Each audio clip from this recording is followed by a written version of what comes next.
The woman stood The at night the is edge of the upon river. us, but our lights will Her guide feet the were way. bare. We are ready. Then let Snowflakes us gathered ride. in her black hair, and her white nightgown fluttered in the wind like a kite. She did not turn around. She This only passage stared at is the place where the remarkable. water Indeed, disappeared into It darkness. changes everything. The next Then page. she was gone. Yes, let's see. When people came in the morning, there were footprints in the snow leading to the river's edge, and then nothing. No You body, have nowhere to run. no scream, I won't go back. No You'll do witness. as you're told. only the woman, the millionaire's wife, and the city sinking in her eyes. But this story is not about that woman. This story is about a boy who stood by the river that night and saw everything. A boy history forgot, but who had looked death in the eyes and touched freedom with his fingers. His name was November.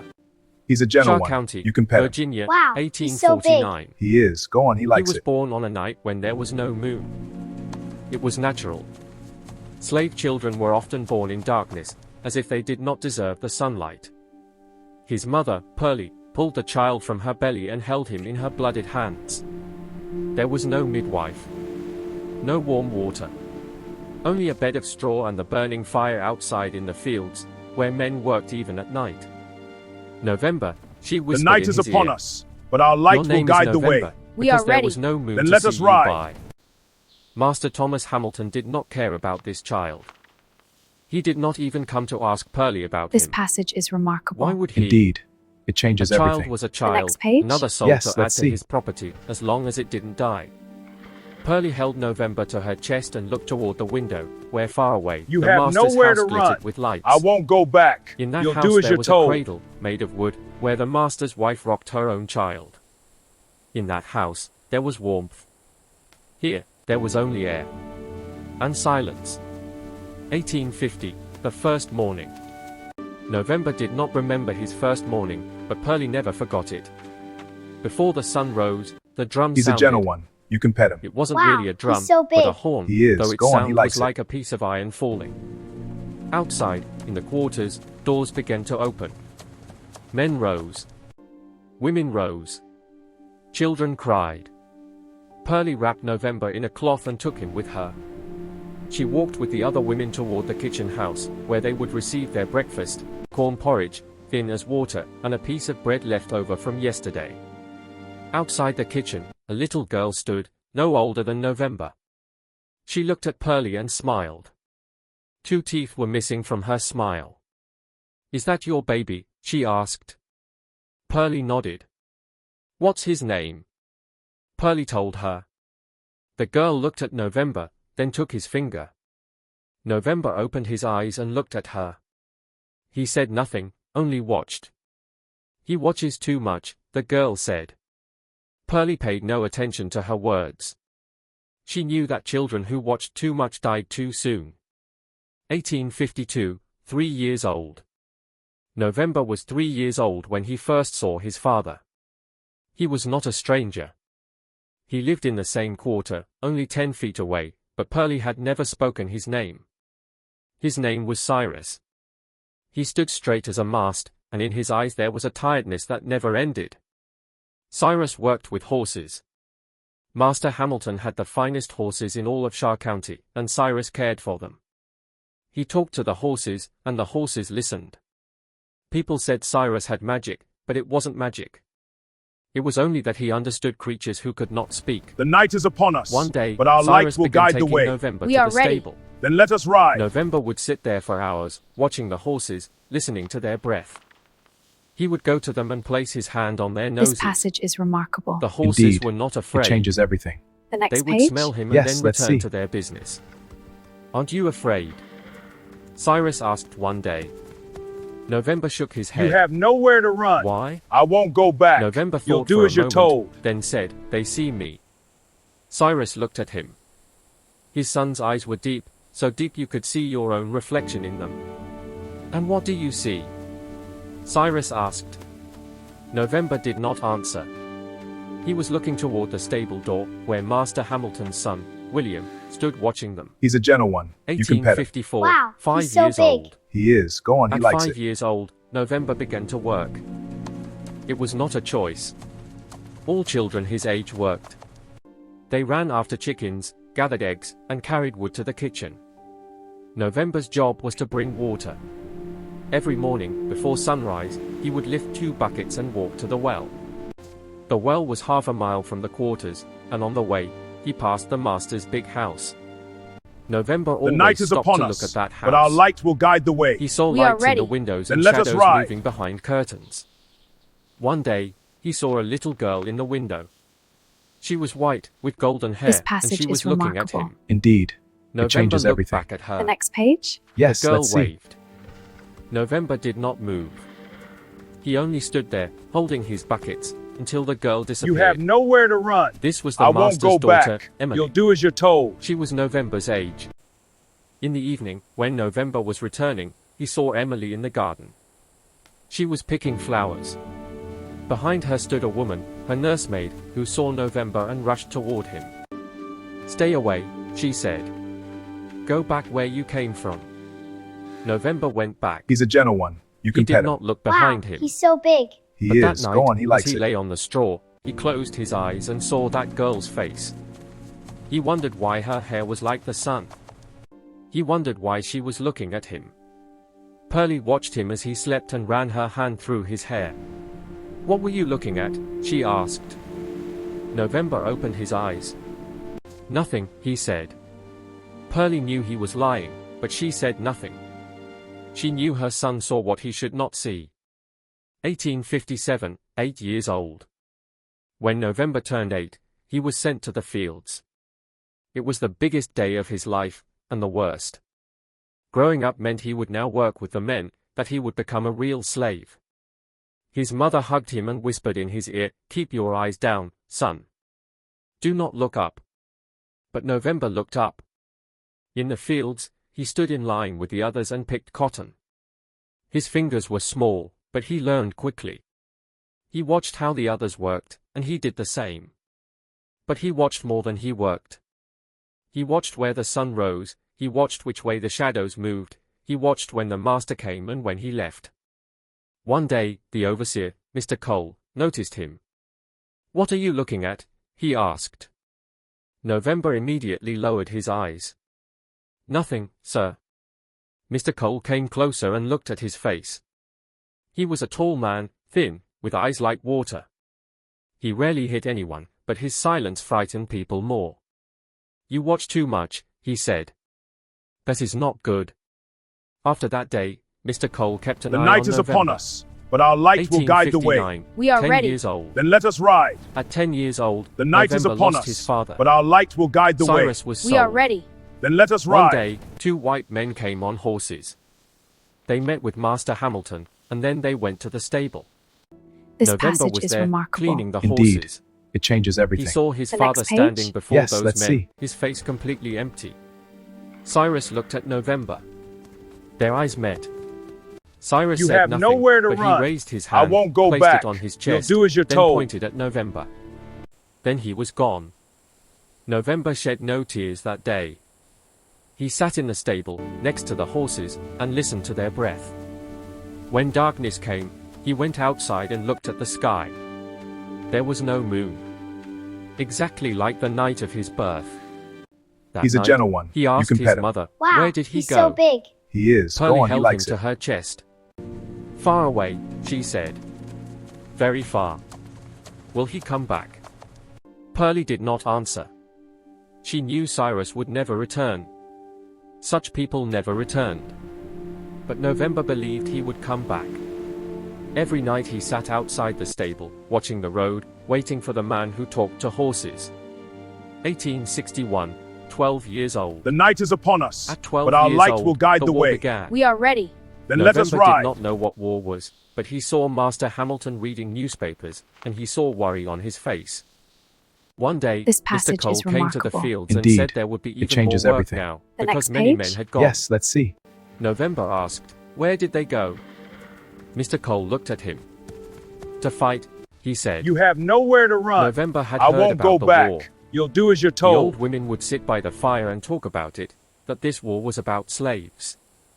That if the North won, everyone would be free. November asked his mother, "Is it true?" Pearlie silenced him. "Do not speak of such things," she said. "Those who speak of such things die." But November He's a did not gentle forget one. these You can pet him. words. Wow, he's He so lay big. awake at night, He is. Go listening on, he to the likes it. sounds outside. Far away, he could hear the rumble of cannons. 1862, 13 years old. At 13 years old, November learned to read. It happened by chance. Master Hamilton's daughter, Emily, had grown up now. She was 15, and she had not forgotten November. She saw him every day, when he brought water, or when he worked in the fields. One day, she came to the stable. November was there, cleaning a horse. "What is your name?" she asked. November looked at her. He remembered her in the window. He remembered her waving. "November," he said. Emily smiled. "That's a strange name." November said nothing. Emily looked at him. Her eyes were blue, like the sky. "You know," she said, "you are different from the others. You watch too much." November found it strange to hear this. The same words Mr. Cole had spoken, now spoken by this girl. "Can you read?" Emily asked. November shook his head. "I will teach you," she said. It was dangerous. Teaching slaves to read was against the law. But Emily did not care. Every week she came to the stable, bringing a book with her, and taught November to read. November learned quickly. His eyes, which always watched, now began to watch words. He saw in books a world completely different from his own. There were no slaves there, no masters. The night is upon us, Only but our people light will who guide were the way. free. We are ready. 1863, Then let us ride. 14 years old. At 14 years old, the war ended. But freedom did not come. This passage is Master remarkable. Hamilton said Indeed, the North had won, it changes but everything. nothing had changed The next here. page. Yes, let's see. Slaves were still slaves. The work was still the same. Only Mr. Cole's eyes had become even more You watchful. have nowhere to run. One night, I won't go some back. people came to You'll the do as you're quarters. told. They were not white, and they were not slaves. They were free, and they were saying that the law had changed. That everyone was free. Pearlie listened to their words, but she said nothing. She knew there was a difference between law and reality. November asked these men, "Where can we go?" He's a They gentle said, one. You "North." can pet him. Wow, There he's so everyone big. is free. He is. Go on, he likes it. That night, November said to his mother, "We should go." Pearlie looked at him. Her son was grown now. In his eyes was the same thing that had been in his father's eyes. "No," she said. "Stay here. It is safe here." But November did not listen to her. 1864, 15 years old, the escape. That night was very dark. The night There is was upon no us, moon. but our light will guide November the way. went to the We are stable ready. and took a horse. Then let us ride. It was the same horse he had watched since childhood, the one he had grown up with. The horse looked at him and made no This sound. passage is remarkable. November Indeed, saddled him and It went changes outside. everything. The next page. He went to Yes, the let's quarters, see. where his mother slept. He stood at the door, looking at her, then turned away. He could not take You have her. nowhere to run. She was I too won't old, go back. and the journey You'll was do too as you're long. told. He would send for her later. When he reached his destination, he would come back and take her. He moved toward the forest. The sound of the horse's hooves was muffled, because he had wrapped them in cloth. He rode for hours, finding his direction by the stars. Then he heard sounds. He's a gentle Dogs one. were You can barking. pet him. Wow, He he's was so frightened, big. but He he is. did Go not on, he stop. likes it. He spurred the horse and went faster. Behind him, lights appeared. Torches. Men were shouting. He reached the edge of a river. The water was flowing fast, and in the darkness he could not see its depth. He looked back. The lights were drawing closer. The horse shook its head and stepped back. It did not want to enter the water. November placed his hand on the horse's neck. "Come," he said. "We can do this." The horse looked at him, then at the water, then stepped forward. The water was cold, so cold it took his breath away. They moved forward. The water reached the horse's belly, then its chest, then its neck. November grabbed the horse's mane and closed his eyes. Behind him, the dogs stopped at the river's edge. When morning came, November was on the other side. He and the horse lay on the bank, shivering. November opened his eyes and looked at the sky. There were clouds, but behind them the sun was peeking through. He stood up and walked on. 1887, Pittsburgh. 22 years later. November was no longer November. His name was Noah. Mr. Noah. He lived in Pittsburgh, in a small house near the river. He kept horses, but now they belonged to rich people. He cleaned them, trained them, and made money. He had never married. His mother had died, he could not go back. He had tried, but when he arrived, the quarters The night were is empty. upon us, but our light No will one was guide the there. way. We are ready. Only trees Then and let wind. us ride. But he had not The night is forgotten. upon us, but our Every light night will he guide lay the way. awake, and We the are smell ready. of the stable Then took let us him back to ride. the past. One night, he was walking by the river. It was snowing. Very cold. This passage is He remarkable. saw a woman Indeed. standing in the snow, changes in everything. a white gown, The next looking page? at the river. Yes, let's see. He went closer. "Madam," he said. "Are you all right?" The woman turned. You have nowhere to Her run. face was white, I won't go like snow, back. and You'll her do eyes as you're were told. empty. "I saw him," she said. "I saw him, when he drowned." November looked at her. He recognized this woman. It was Emily, Master Hamilton's daughter. The girl who had taught him to read. She was old now, but her eyes were the same. He's Emily, a gentle one. he said. You can pet him. Wow, She looked he's at so him. big. He is. There Go on, was he no likes it. recognition. Only emptiness. "Who are you?" she asked. November said nothing. He only looked at her, as he had looked in childhood. Then she turned and walked into the river. November called out to her, but she did not stop. She kept walking, through the snow, toward the water. Then she was gone. November looked behind him. There were city The night lights, is upon there us, were people, but our light no will one guide knew the what way. had happened We are here. ready. Then let us Only ride. he knew. He stood there, in the snow, until morning came. Epilogue. That woman was never This found. passage is remarkable. People Indeed. said she had gone changes mad, everything. that she had The next drowned page? herself. Yes, let's see. But there was no body. No evidence. Only footprints in the snow leading to the river's edge, and You then have nothing. nowhere to run. November I won't never go told back. anyone about You'll do that as you're night. told. He went back to his house, cleaned his horses, and lived his life. But every night he lay awake, and he saw that woman walking into the river. He wondered what she was searching for. He wondered if she had seen him, in that moment when she was disappearing. He wondered if she remembered teaching a slave boy to read. He's a gentle one. Perhaps you she can pet him. remembered. Wow, he's so big. Perhaps she did He not. is. Go on, he likes it. But November remembered. He remembered everything. That river, where his mother never came, and his father never returned. The horses, who had saved him. The books, which had freed him. And that girl, whose hair was like the sun, who now slept at the bottom of the river. In Pittsburgh, on that cold night in 1887, a man stood by the river and remembered the woman who had once taught him to read. Snow was falling, and the water was flowing, and he knew that some people are never found, some things never change.